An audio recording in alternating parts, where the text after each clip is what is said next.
Chapter 5. The Long Night. Caleb Adderwood did not look like the man Finch remembered. The father of her childhood was solid and warm, with a broad smile that crinkled the corners of his silver eyes, and hands that could palm a basketball like it was a dinner plate. He smelled like diesel and sawdust and the particular brand of aftershave he kept in the medicine cabinet next to her mother's perfume. He laughed loudly and without reservation, and when he hugged her, which was often, his arms were a fortress. The man sitting in the chair at the top of the watchtower was made of different material. He was leaner, not thin, but stripped down, as though something had been pared away from him over the years, some essential softness that had once been there. His face was harder, the lines deeper, the jaw more pronounced. His hair, dark with threads of silver, was longer than she'd ever seen it, pulled back from his face with a leather tie. His hands, resting on the arms of the chair, were scarred, a web of old marks across the knuckles and the backs, some pale and faded, others newer and pink. But the eyes were the same, pale gray-blue, silver in the battery-powered light. Her eyes, the eyes she saw in the mirror every morning. "Finch," he said again, and his voice cracked on the syllables, just slightly the way a bone cracks before it breaks. "You'd better sit down." She didn't sit down. She couldn't. Her legs had become ornamental. They existed, technically, but they bore no weight and responded to no commands. She stood at the edge of the platform and stared at the man who was her father and tried to make the world make sense. "You're dead," she said. "I know. You died 8 years ago. There was a crash. The truck. The policeman came to the house and told Mum and I was there. I was sitting in the doorway. I heard him say there were no remains, and Mum—" Her voice splintered. She pressed on. "And Mum fell apart. She fell apart for years. She still hasn't put herself back together. And you're here. You're sitting in a chair." "Yes." "Explain." Caleb leaned forward. The chair creaked under his weight. He looked at her with those eyes, those impossibly familiar eyes, and she could see the exhaustion in them, the deep geological weariness of a man who had been carrying something heavy for a very long time and had finally, at last, set it down. "I'll tell you everything," he said. "But I need you to understand something first. What I'm about to tell you, it's going to change the way you see everything, the world, the virus, all of it, and I can't undo that. I'm already standing in a junkyard in the middle of the apocalypse talking to my dead father. I think my capacity for shock is pretty well tapped out." The ghost of a smile crossed his face. It was a smile she recognized, the one he used to give her when she said something clever that she wasn't supposed to say. "All right," he said. "Sit." She sat. She sat on the cold metal floor of the platform, her back against the railing, her knees drawn up, and Caleb told her the story. It began with the crash. "The truck left the road on the Pacific Highway," he said. "I remember that much. I remember the steering wheel pulling to the right, and I remember trying to correct, and I remember the sound, the engine, the tires, the metal, and then there was light." "Light?" "A light, not headlights, not the sun. Something else. Something white. Completely, totally white. It filled the cab. It filled everything. I couldn't see the dashboard. I couldn't see my hands. I couldn't see anything except white, and then it stopped." He paused. His hands tightened on the arms of the chair. "When it stopped, I wasn't in the truck. I was in a room, a small room, white, with fluorescent lights in the ceiling and a metal bed beneath me. I was strapped to the bed, wrists, ankles, chest, leather restraints. I couldn't move." Finch's mouth was dry. "Where?" "That's what I asked. I asked a lot of things, actually. I shouted for a while. I'm not proud of that. And then the door opened, and a man walked in." Caleb told her about the man.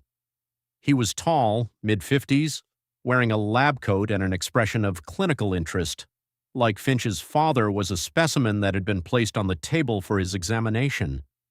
He introduced himself as Dr. Robert Quantum. "Quantum," Finch said. "Quantum Labs. The same company whose virus destroyed this world." At the time, I didn't know any of that. I didn't know where I was. I didn't know what had happened. I just knew I was strapped to a bed and there was a man in a lab coat looking at me like I was an equation he was solving. Robert Quantum explained things, eventually.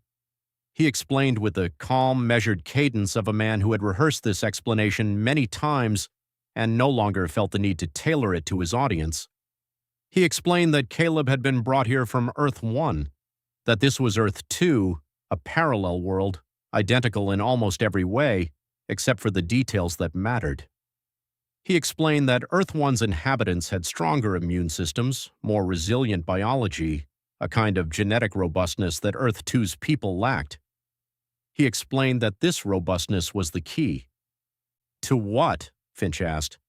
To everything. Cancer, heart disease, Alzheimer's, every ailment that plagued humanity on this earth. He believed, Robert Quantum believed, that the blood of someone from Earth 1 could be used to create a cure, not just a treatment, a universal cure, the end of disease. And he needed your blood. He needed my blood, my bone marrow, my cells, everything. Caleb's voice was flat now, stripped of emotion, the way a voice gets when the emotion has been felt so many times that it's worn smooth. He said it like he was offering me a compliment. He said I was genetically ideal, that the probability of my crossing over was so low as to be effectively impossible, and that I should consider myself fortunate. Fortunate? That's the word he used. Caleb was held in that room for 2 years. 2 years in a white room with fluorescent lights and a metal bed and the constant antiseptic smell of whatever they used to clean the floors. Robert Quantum and his team took blood, gallons of it, it seemed, drawn in such quantities that Caleb would pass out and wake up on the same bed with a new needle mark in his arm. They took marrow samples from his spine, they took tissue biopsies, muscle samples, spinal fluid. They ran tests that had no names and produced no results he was allowed to understand. He was meticulous, Caleb said. I'll give him that. He was thorough and methodical, and he never raised his voice. That was the worst part. He could have been conducting a lab experiment on a mouse, and his tone wouldn't have been different. Finch felt something cold settle in her stomach. Did you try to escape? Every day. The restraints held. The room was sealed. There were guards outside the door. Not hollows, not yet, but armed men, private security, the kind of people who didn't ask questions because they were paid not to. He paused. I should mention, at this point the virus didn't exist. Quantum Labs was a research facility, a biotech company with government contracts and corporate investors and a campus the size of a small town. The hollows came later. What happened? The experiments failed. Whatever Quantum was looking for in my blood, he couldn't isolate it. Or he could isolate it, but he couldn't replicate it. Or he could replicate it, but it didn't work the way he expected. I don't know the details. I'm not a scientist. What I know is that after 2 years of taking everything from me, Robert Quantum was no closer to his miracle cure than he'd been on the first day. So he stopped. He didn't stop. He changed direction. If he couldn't find the answer in my blood, he would create it. He would engineer it. He would take what he'd learned from me and build something new, something that would do what my biology did naturally, but for everyone, for all of Earth too. The hollow virus. Caleb told her how it happened. Robert Quantum, desperate and brilliant and willing to cross any line in the pursuit of his vision, pivoted from extraction to engineering. He used Caleb's genetic material as a template, a blueprint for the kind of biological resilience he wanted to create. He spliced it, modified it, enhanced it. He worked in a sealed laboratory wing with a team of scientists who understood enough to follow his instructions and not enough to ask why. The virus was designed to rewrite the human body from the inside out, to strip away vulnerability, to rebuild the immune system, to create something stronger. What it actually did was destroy everything it touched. It ate through healthy tissue like acid through paper. It attacked the brain first, erasing personality, memory, identity, everything that made a person a person. Then it rebuilt the body into something that could survive without any of those things, something that moved, something that hungered, something hollow. There was a containment breach, Caleb said. Or maybe there wasn't. Maybe he released it on purpose. I've never been sure. What I know is that one morning the alarms went off and the guards outside my door ran and the door to my room was unlocked and I walked out into a building that was falling apart. He escaped during the chaos. The labs were overrun, staff, security, everyone. The virus spread through the campus in hours, through the city in days, through the world in weeks. Caleb Adderwood walked out of quantum labs alive because he was the only person on the planet who was immune. He wandered for months after that, alone, moving through the ruins of a world that had ended around him. He saw things he wouldn't describe to Finch, not tonight, maybe not ever. He survived the way Liam had described surviving, by being careful, by being quiet, by being lucky. And then eventually he found Mara. I'd been alone for almost a year, he said.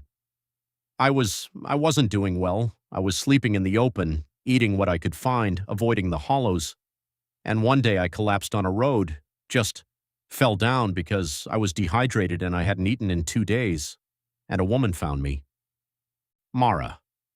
Mara, she was with a small group of survivors, 6 people, living in a warehouse. She took me in. She nursed me back to health. He stopped. Something shifted in his expression, something private and tender. She became the most important person in my world, the only person who knew me, really knew me. I told her everything, about Earth 1, about quantum labs, about the virus. She believed me. I don't know why. I'd have thought I was crazy. Why did she? Because she'd seen the virus do things that no natural virus should do. She'd seen it rewrite people. She knew it was engineered, even before I confirmed it. He paused. Over time, more survivors found their way to us. The compound grew. People needed someone to make decisions, to set rules, to keep them alive. I didn't want the job. Mara didn't want it either. But someone had to do it, and I was the only person who understood how the virus worked, who it targeted, why it did what it did. So they looked to me and You became the leader. I became the leader. The wind picked up on the platform, tugging at Finch's hair and the edges of her hoodie. Below them, the fire pit had burned to embers. The compound was silent except for the distant sound of the windmill turning. Finch sat with her knees drawn up and her arms wrapped around them, and she tried to process what her father had told her. She tried to hold all of it in her mind at once, the parallel worlds, the light, the lab, Robert Quantum, the virus, all of it, and make it fit into a shape she could understand. But it didn't fit. It was too big, too strange, too far from anything she had ever imagined. I'm on another Earth, she said. Yes. You're telling me that there's another version of the world, another version of everything, and I'm on the wrong one. There's no wrong one. There's just different ones. Earth 1 is ours. Earth 2 is this one. The virus only exists here. The hollows only exist here. On Earth 1, everything is normal. Your mother is normal. Brooke Vale is normal. My mother is alone. Yes. She's alone because we were taken. I am here because of Robert Quantum, but I don't know how it is you arrived here post-outbreak. Yes. The word was a stone dropping into still water. Finch felt the ripples move through her. Anger, grief, confusion, all of it churning together into something she couldn't name. You could have come back, she said. If there's a way here, there's a way back. You could have come back to us. Caleb's face changed. The exhaustion deepened, and beneath it something else surfaced. Something raw and open, a wound that had never healed. I tried, he said. For years I tried. The light that brought me here, I've never been able to find it again. I don't know how it works. I don't know why it chose me.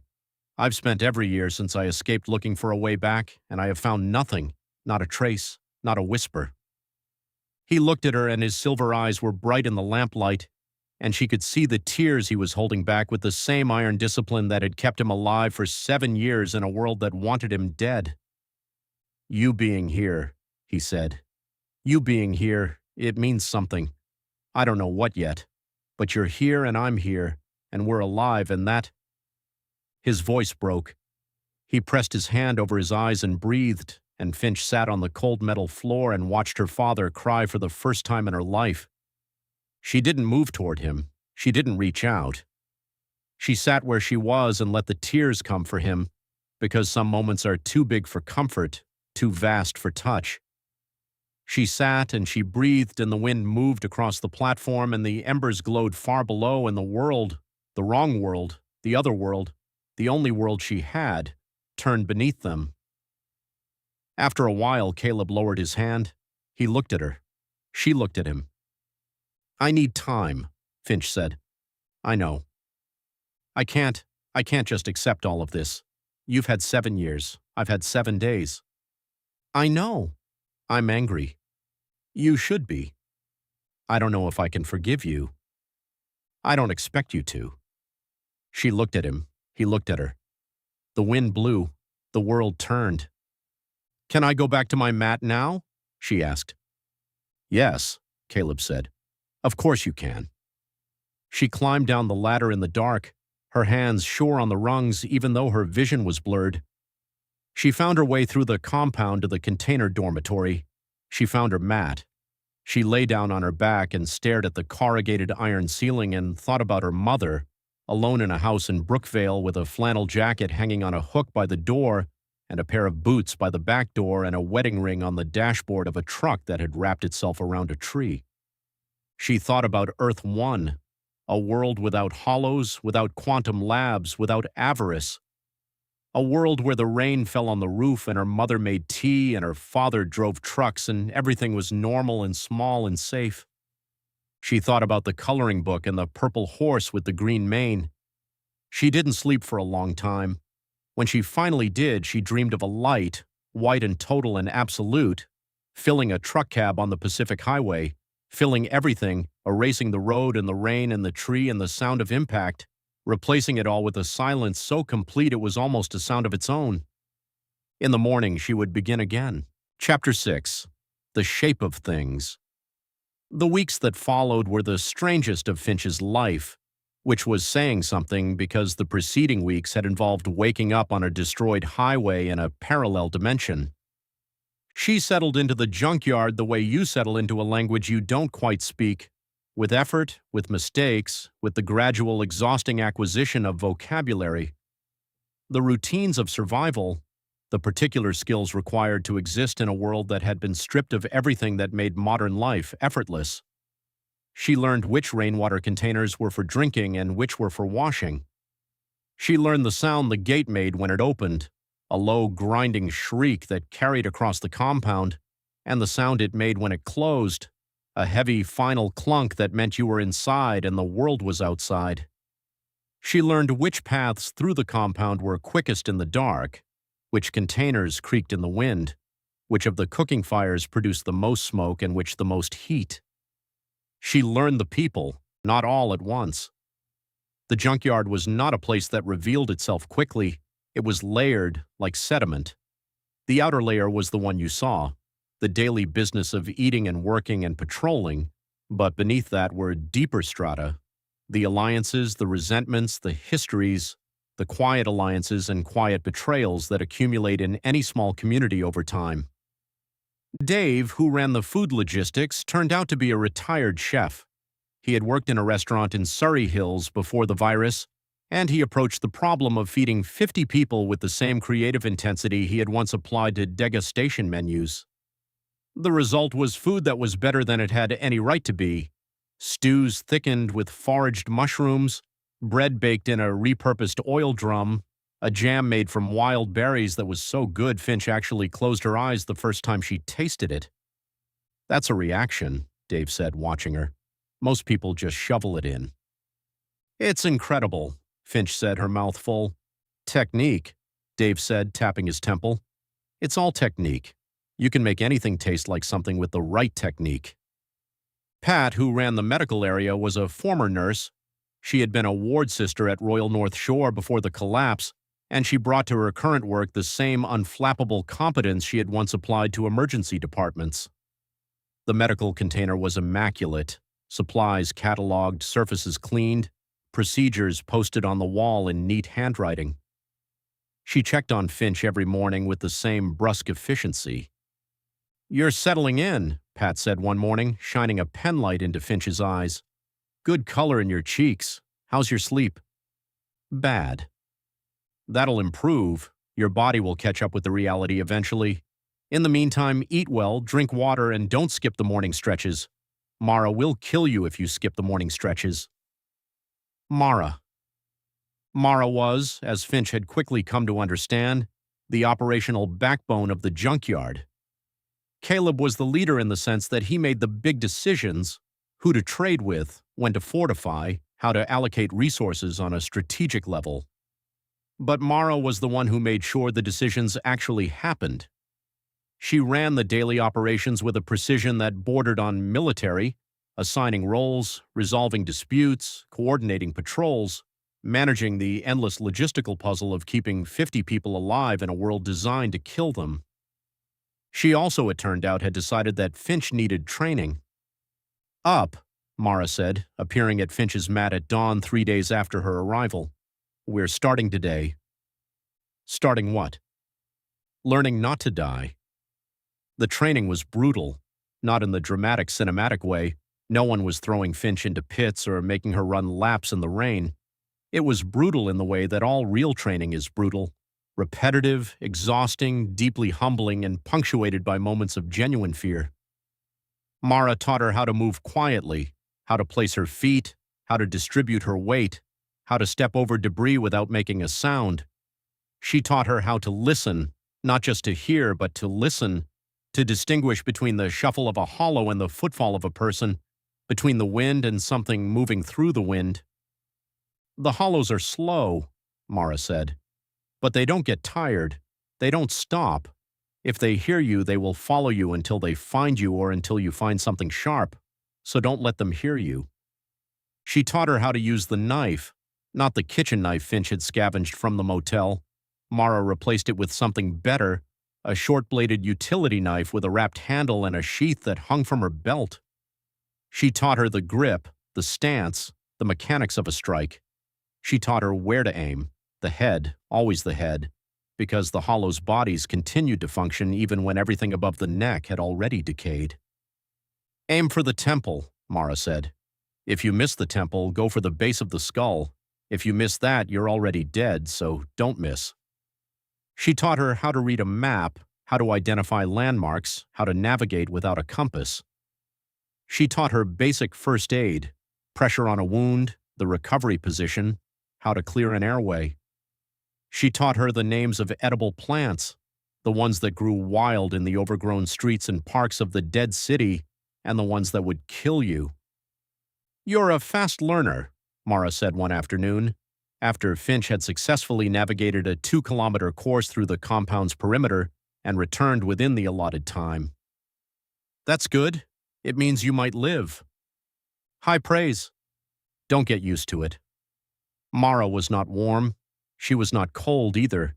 She was something in between, something functional, like the temperature of water that's good for washing. She had a dry, clipped way of speaking that could pass for harshness but was actually efficiency. She didn't waste words because words were a resource like water or ammunition, and resources were finite. But occasionally, rarely, and always unexpectedly, something softer surfaced. A hand on Finch's shoulder after a difficult training session. A quiet, well done that was more surprising than any shout. Once, when Finch cut her hand badly during knife practice and sat on the ground with blood running between her fingers, Mara had knelt beside her and bandaged the wound with a gentleness that was so at odds with everything else about her that Finch had looked up in surprise. Mara met her eyes. "Don't read into it," she said. "I just need both your hands intact for tomorrow's session." But Finch had read into it, and she understood, in the slow, accretive way that you understand the people who matter, that Mara's reserve was not absence of feeling, but the opposite: a great careful damming of feeling, built up over years of loss and survival, that she permitted to leak only in the smallest, most controlled amounts. The children helped. Reef, Spike, Bo, Ren, and Cass became Finch's shadow orbit, not constantly but with a regularity that suggested they had decided she was theirs. They appeared at meals, at the fire pit, at the edges of training sessions. They asked questions, so many questions, about Lavender, about Brookvale, about Earth One, about everything. "What's a car?" Bo asked, which seemed like a stupid question until Finch realized Bo had never seen a working car. "What's a school?" Wren asked, which made Finch's chest hurt so badly she had to look away. "Do you have hollows on Earth One?" Spike asked, which was the first question Finch didn't have a good answer for. "No," she said. "We don't have hollows." "What do you have instead?" "Ordinary death, I suppose." Spike considered this. "Boring," he said. Reef was the oldest and the most perceptive. She watched Finch with an attention that was almost adult, noting the things Finch didn't say as much as the things she did. One evening, as the fire burned low and the other children had drifted away, Reef sat beside Finch on the log and said quietly, "You miss your mom?" It wasn't a question. "Yeah," Finch said. "I miss mine too. She was one of the first ones when the virus started." "I'm sorry." "It's okay. I mean, it's not okay, but it's what happened. And now I'm here, and Mara's here, and you're here, and that's enough." She paused. "Most days." Most days. Finch filed the phrase away in the growing archive of things she was learning about this world and the people in it. Most days, not every day, not all days, just most. Her father. The relationship with Caleb was the hardest thing. Not because he was cruel or neglectful or any of the things a father in a story might be. He was none of those things. He was present and attentive and clearly painfully devoted to her. The problem was the gap. 8 years of absence that couldn't be filled with a single conversation in a watchtower, no matter how honest or how raw. He was her father, and he was a stranger, and the space between those two facts was a country she didn't know how to cross. They ate together most evenings. Caleb would come down from the watchtower at sunset, and they would sit at the edge of the fire pit, and they would eat, and they would talk. The conversations were stilted at first, full of pauses and careful silences, two people feeling their way around each other like people crossing a room in the dark.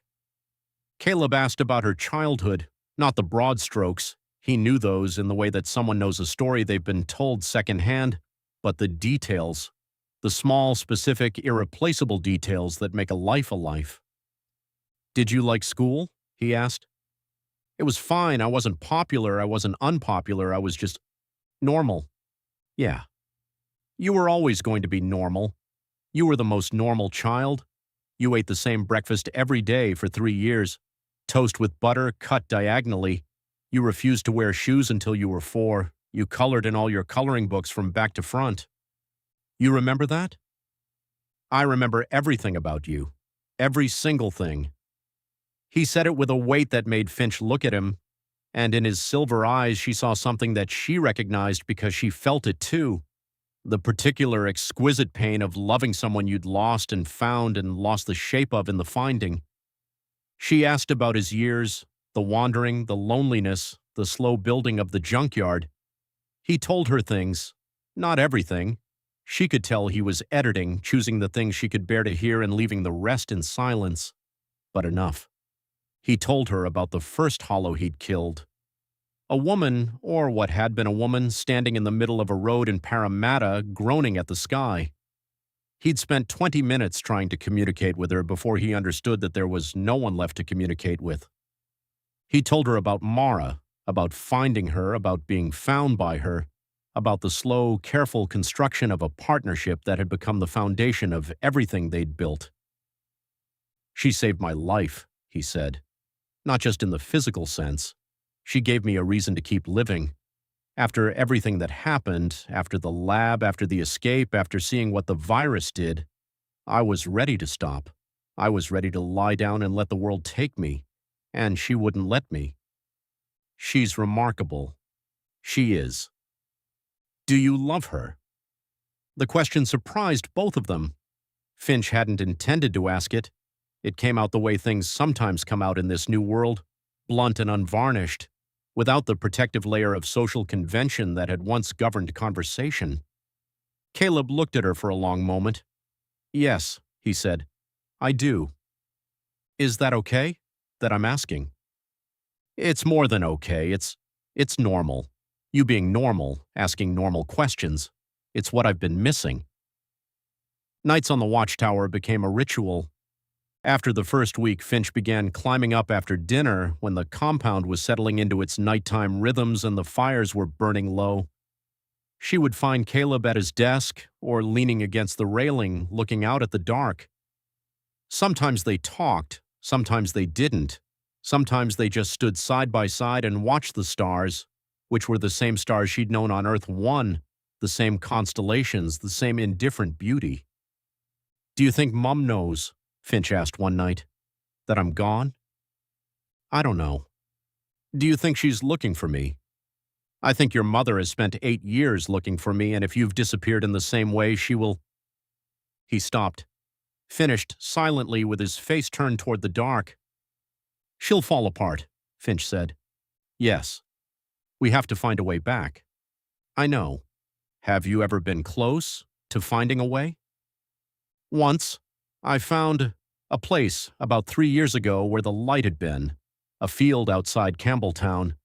The grass was dead in a perfect circle about 10 meters across, and the air tasted different, like ozone, like the moment before a storm.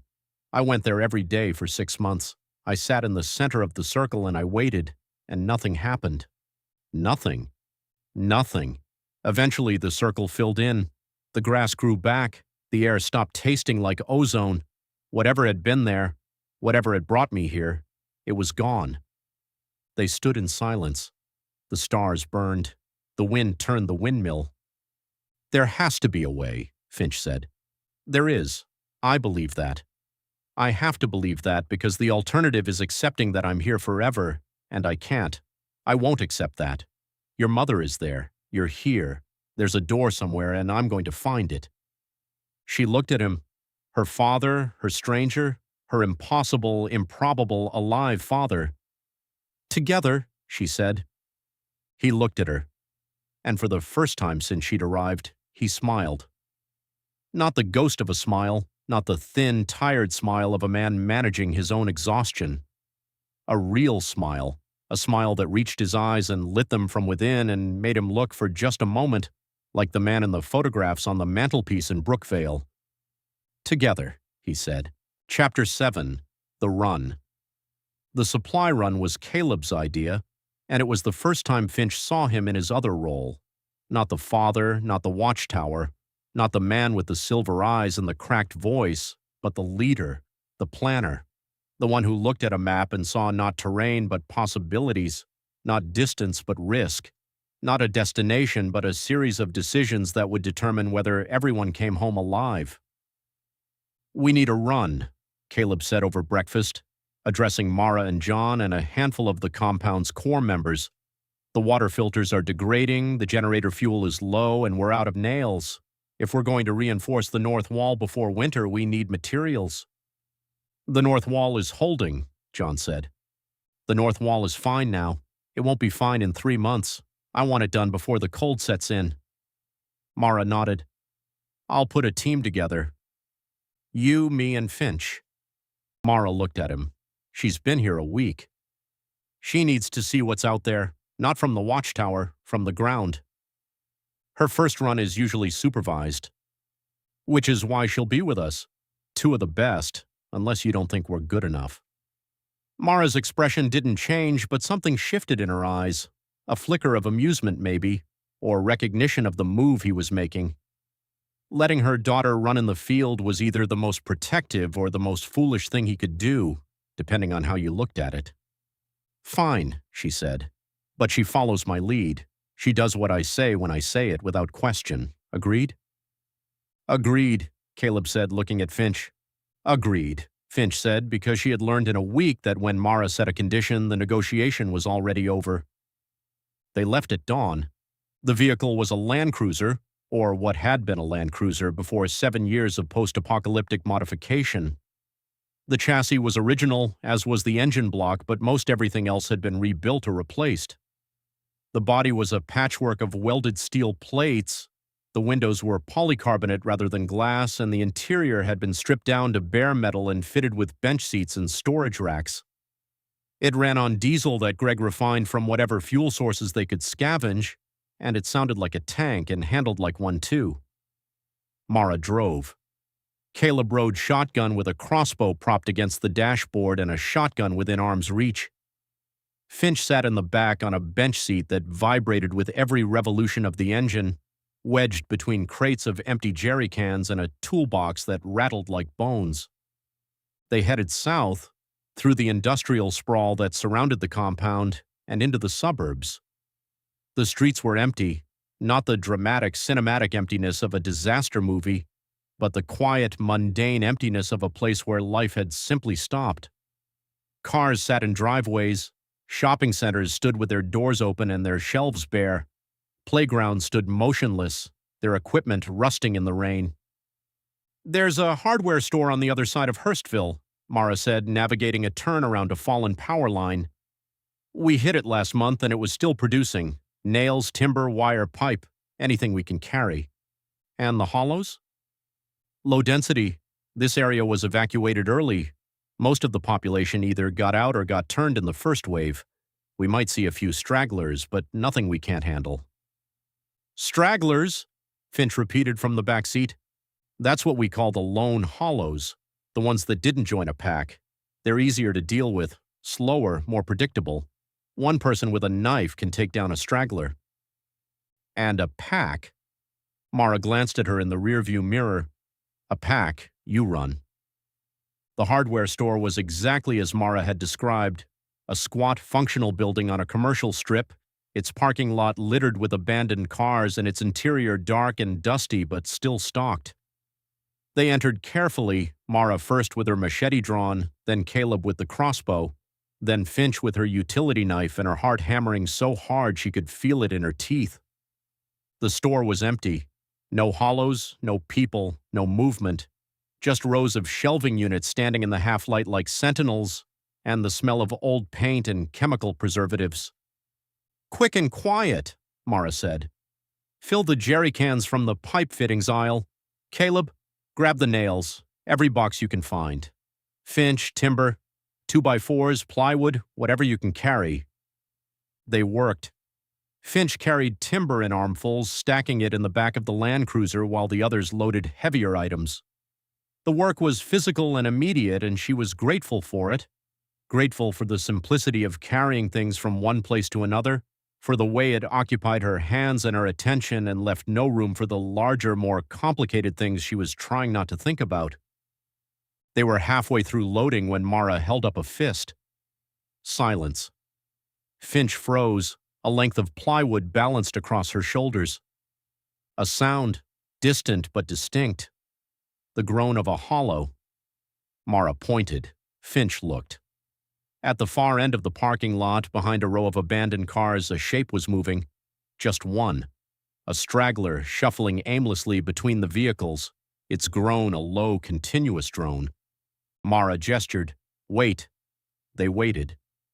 The hollow moved past the cars, groaned at nothing, shuffled behind a wall and out of sight. Mara pointed at the Land Cruiser. They loaded the last of the materials in silence and climbed in, and Mara started the engine, and they pulled out of the parking lot and back onto the road. "That was close," Finch said. "That was nothing," Caleb said. "That was a Tuesday." They headed back toward the compound, the Land Cruiser lurching over potholes and debris. Finch sat in the back and watched the dead city slide past the windows, the empty buildings, the overgrown gardens, the occasional flash of color from a billboard that had somehow survived the years of weather and neglect. And then Mara slowed the vehicle. Ahead on the road there was something, a symbol, painted on the side of a building, a warehouse, its doors hanging open, in black spray paint. A circle with an A inside it, still fresh. The paint was barely dry. "Avarice," Caleb said, his voice dropping to a register Finch hadn't heard before. "How recent?" Mara asked. Caleb leaned out the window, studying the mark. "Days, maybe less." "Route," Mara asked. "Keep going, don't deviate." If they've marked this area, they're either here or they've moved on. Either way, we don't engage. Mara accelerated. The Land Cruiser's engine roared and the vehicle surged forward, and Finch gripped the edge of the bench seat and tried to make herself small. They were 2 blocks from the warehouse when the sound came. An engine, not the Land Cruiser's diesel growl, something else. Higher pitched, more aggressive, a vehicle behind them accelerating. Mara looked in the rearview mirror. Her face changed. Caleb. I see them. Finch turned and looked through the polycarbonate rear window. A truck, a modified pickup, its bed reinforced with steel plating, was coming up fast behind them. There were people in the truck, 3, maybe 4. She could see shapes in the back, silhouettes against the gray sky. The circle and A symbol was painted on the truck's door. Go, Caleb said. Go now. Mara floored it. The Land Cruiser surged forward, its engine screaming, its tires struggling for grip on the cracked road surface. Behind them, the truck kept pace. It was faster, lighter, more agile, and it was gaining. Finch looked back again. The truck was closing. She could see the driver now, a figure behind the wheel, face obscured by shadow. In the bed of the truck, 3 people stood holding on to the steel framework. One of them was shouting something she couldn't hear over the engine noise. Mara, Finch started. I know. Mara swerved around an abandoned car, cutting across the oncoming lane. The truck followed. She swerved again, back into their lane, and the truck swerved with them. They're toying with us, Caleb said. He had the crossbow in his hands now, the bolt loaded, aimed at the rear window. They're driving us. Driving us where? Doesn't matter, we don't stop. The chase went on for 5 minutes that felt like 5 hours. Mara drove with a ferocity that Finch had never seen in anyone, all sharp turns and sudden acceleration and the kind of split-second decision-making that separated the living from the dead in this world. Caleb leaned out the passenger window with the crossbow, his face set, his jaw tight. The truck was relentless. It kept pace through every turn, every swerve, every desperate maneuver. It was faster, but Mara was better, and the streets were her territory in a way they would never be the territory of people who drove like they were chasing something. Then ahead, a gap, an intersection that led to a wider road, a dual carriageway that ran straight for half a kilometer toward the edge of the industrial zone. Mara took it at speed, the Land Cruiser's tires screaming on the bitumen, and for a moment the truck fell behind, forced to slow for the turn. It wasn't much, but it was enough. Mara drove. The Land Cruiser's engine hammered. The road opened up. The industrial zone fell away, replaced by open scrubland, and the truck, visible now in the mirror, still pursuing but losing ground, began to fall back. And then the radio crackled. It was a 2-way, mounted on the dashboard, and it had been silent the entire trip. Now it erupted with static and then a voice, calm, professional, utterly devoid of panic. Junkyard compound, this is outer perimeter. We have a situation at the main gate. Black vultures are at the gate. Repeat, black vultures are at the main gate. They're requesting a parley. They have a message. Caleb reached for the radio. His hand was steady. Copy, John. What's the message? Static. Then John's voice, tight with something Finch couldn't identify. They want the lavender-haired girl. They're calling her a member of Avarice. The Land Cruiser was silent except for the engine and the wind and the distant sound of the truck that was still somewhere behind them pursuing. Mara looked at Caleb. Caleb looked at Mara, and both of them looked at Finch. That's not possible, Caleb said. I know, Mara said. They think I'm... Finch started and her voice came out small and strange and very far away. They think I'm Avarice. Drive, Caleb said. Just drive. They drove. The road stretched ahead of them, gray and empty and endless. Behind them, the truck had turned back, its engine fading into the distance like a held breath finally released. The radio was silent now. The wind filled the space where words had been. Finch sat in the back of the Land Cruiser and felt the world shift beneath her. Not physically, not in any way she could point to, but in the deep internal way that the world shifts when you realize that the ground you're standing on is not solid, that it never was, that it might never be. They were going back to a compound where a group called the Black Vultures was waiting for her, a group that wanted her, a group that thought she was something she wasn't. And somewhere behind them, painted on the wall of a warehouse in black spray paint, the circle in A waited like a question she didn't know how to answer. Chapter 8, The Ultimatum. They could see the Black Vultures from 50 meters out.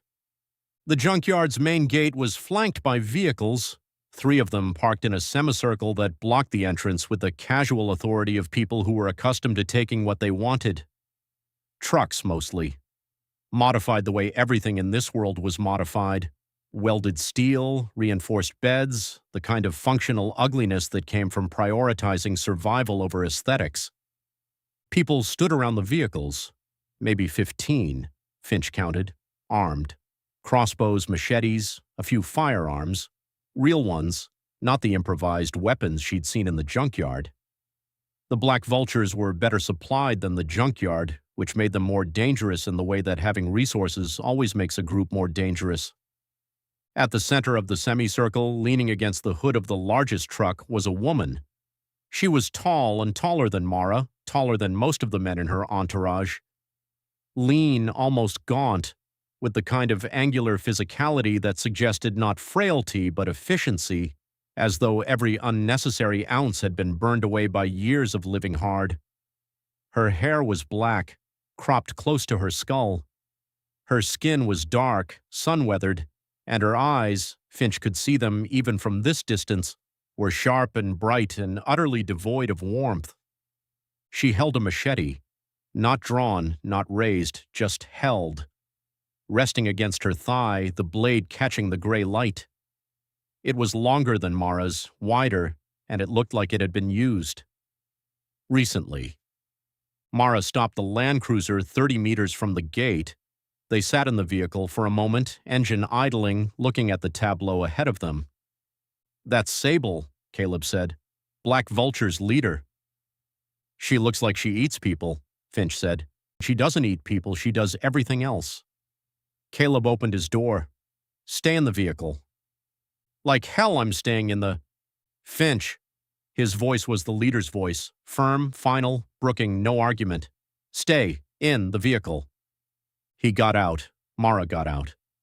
They walked toward the gate side by side, and Finch watched them go and then did exactly what she'd been told not to do and got out of the Land Cruiser. She didn't approach the gate. She stood by the vehicle, one hand on the door handle, watching. She could hear the conversation, fragments carried on the wind, terse and careful, the verbal equivalent of 2 people circling each other with blades drawn. "Caleb Adderwood," Sable said. Her voice was low and clear and carried effortlessly across the distance. "It's been a while." "Sable, I hear you've been busy expanding the compound, taking in strays." Sable's eyes flicked past Caleb, past Mara, and found Finch. They locked on her with an intensity that made Finch's skin prickle. "I see you've been busy indeed." "She's nobody," Caleb said. "She's a kid who showed up at our gate. She's not Avarice. She's got the look." "The look?" "The lavender hair, the face. We've been looking for her, for someone like her, for months. She matches the description of one of Avarice's most wanted operatives." "That's insane. She's 16 years old. So was the girl who killed 37 of my people in Wollongong." Sable's voice didn't change. It stayed flat and clear and cold, like a blade that had been honed to the point where it no longer needed to be sharp. "She was 16 too. She walked into our compound with a smile and she walked out 37 bodies later. Avarice trains them young." "She's not Avarice," Mara said. "You don't know that." "I know her. Yeah, she's been here a week. She's not a killer." "People change in this world, Mara. People become things they never imagined. Avarice offers them power, purpose, belonging. It's a tempting offer when the alternative is hiding in a scrapyard and eating Dave's porridge." Caleb stepped forward. "What do you want?" Sable straightened. She pushed off the hood of the truck and stood to her full height, and in that moment Finch understood why she was feared. Not because of the machete, not because of the people behind her, but because of the absolute certainty that radiated from her like heat from a fire. She was certain of herself, certain of her cause, certain that what she was about to say was right. "I want the girl," Sable said. "Hand her over and we walk away.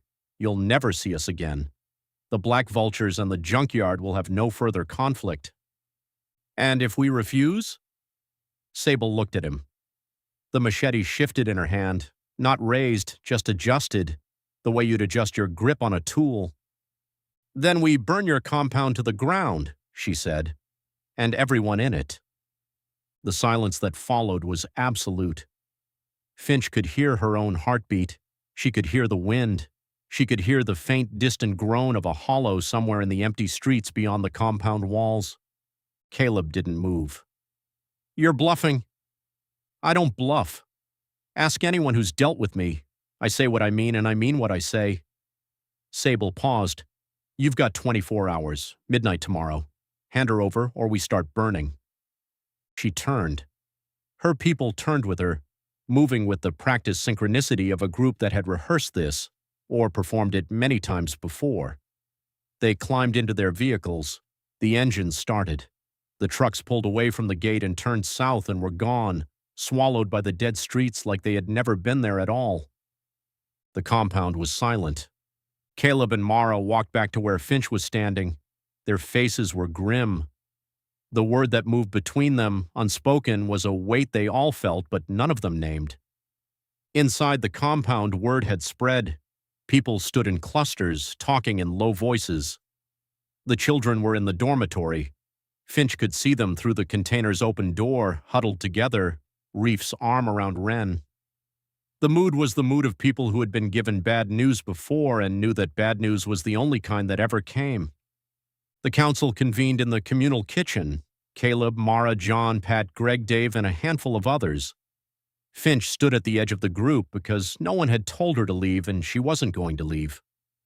"Sable's not wrong about one thing," John said. "The Vultures have the firepower to do what she's describing. If they hit us with a full assault, we'd hold. Maybe, but the cost would be high." "Higher than giving up one person?" Greg asked, and then looked at Finch and had the decency to look uncomfortable. "She's not avarice," Caleb said. "I know that. Mara knows that. But the Vultures don't. And even if we could convince them, which we can't because they won't listen, they've lost 37 people. They're grieving. They're angry.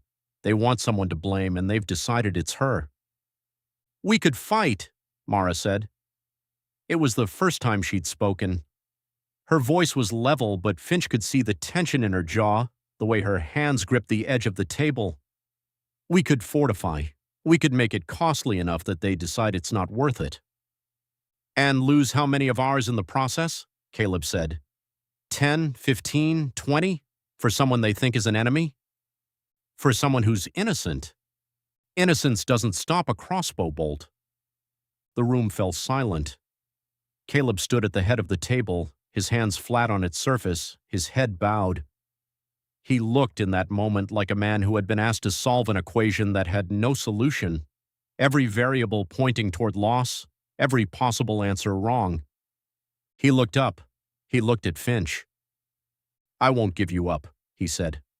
"I want you to know that. Whatever happens, I will not hand you to those people."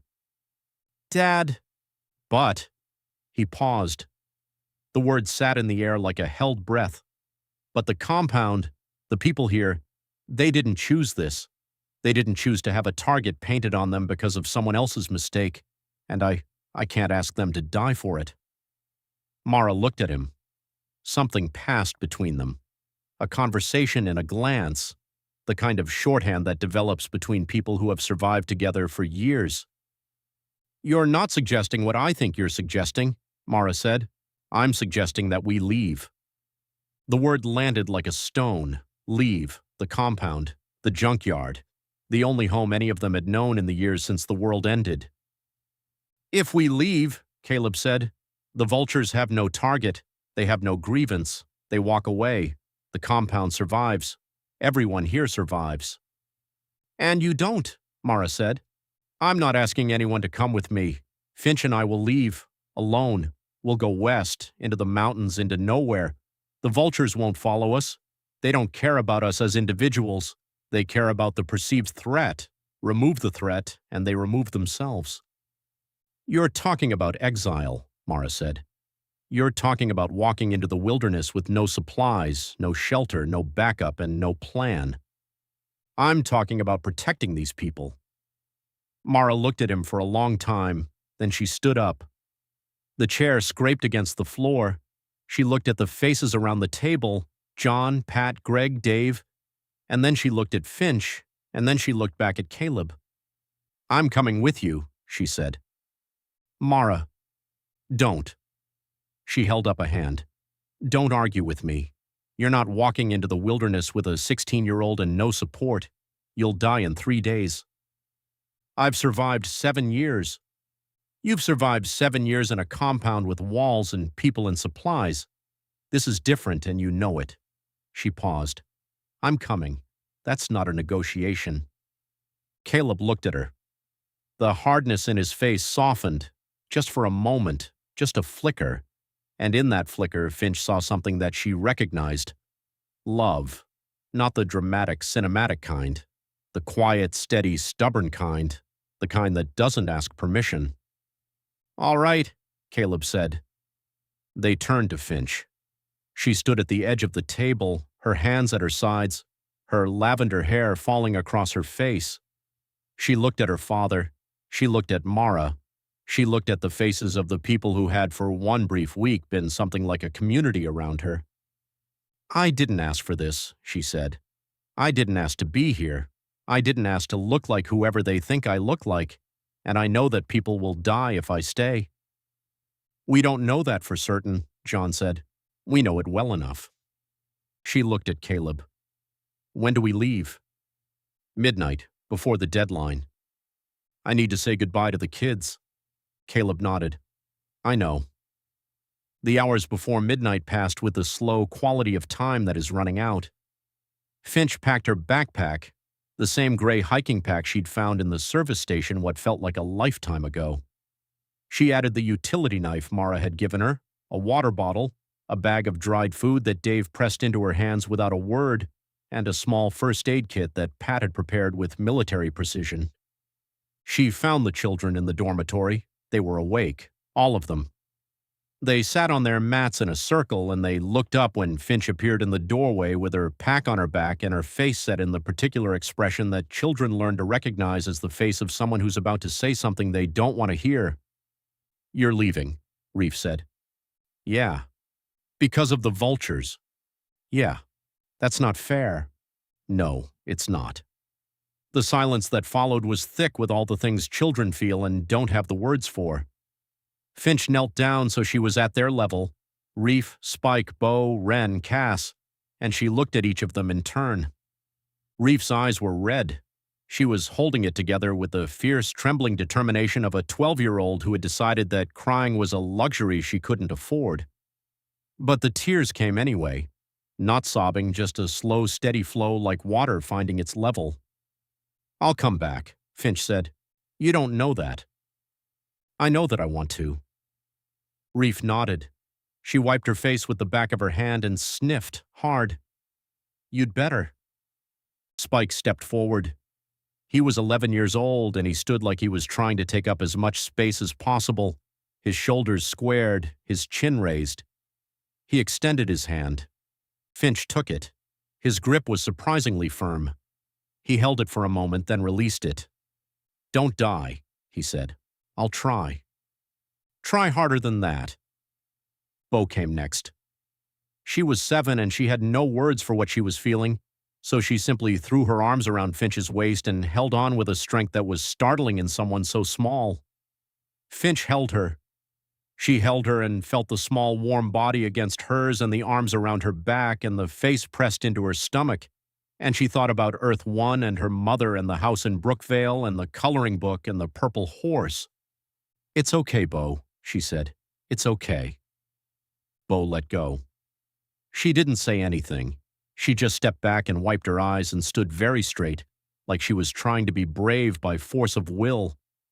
Wren was next. She was 6 and she was silent, in the way that 6-year-olds are silent when something is too big for words. She held out her hand. In her palm was a stone, gray, smooth, about the size of a walnut. It was ordinary in every way except for the fact that Wren was giving it to her, which made it the most valuable thing Finch had ever held. "What is it?" Finch asked. "It's for luck," Wren said. "Mara says there's no such thing as luck, but I found it anyway." Finch closed her fingers around the stone. It was warm from Wren's hand. "Thank you," she said. "I'll keep it safe." "You keep it," Wren said. "It'll keep you." And then Cass, who was 8 and quiet, who watched everything and said almost nothing, who had the particular stillness of a child who had learned early that the world was a place where observation was safer than participation. She stood in front of Finch and looked up at her with dark, serious eyes. "You'll come back," she said. It wasn't a question. It wasn't a request. It was a statement of fact, delivered with the absolute conviction of a child who has decided that something is true and will not entertain the possibility that it isn't. "Yeah," Finch said, because what else could she say? "I'll come back." She left the dormitory. She didn't look back. If she looked back, she would see Reef's face and Spike's hand and Beau's arms and Wren's stone and Cass's certainty, and she would not be able to walk out of the gate. She would not be able to do what needed to be done. She would stay, and people would die, and it would be her fault. She walked through the compound. The gate was open. The Land Cruiser was waiting. Caleb was in the driver's seat. Mara was in the passenger seat. The engine was running, its growl a low, steady heartbeat in the midnight silence. Finch climbed into the back. She put her pack on the seat beside her. She held Wren's stone in her pocket and felt its warmth against her palm. Caleb looked at her in the rearview mirror. "Ready?" "No," she said, "but let's go anyway." The Land Cruiser pulled out of the gate and turned west into the dark. The compound fell away behind them, its fires shrinking to pinpricks, then to nothing. The road stretched ahead, empty and black and vast, and the blue mountains rose in the distance like a wall between them and whatever came next. They drove into the night. The engine hummed. The headlights carved a tunnel through the dark. And the junkyard, the walls, the fires, the children, the life, disappeared behind them like a dream you can't quite hold on to when you wake.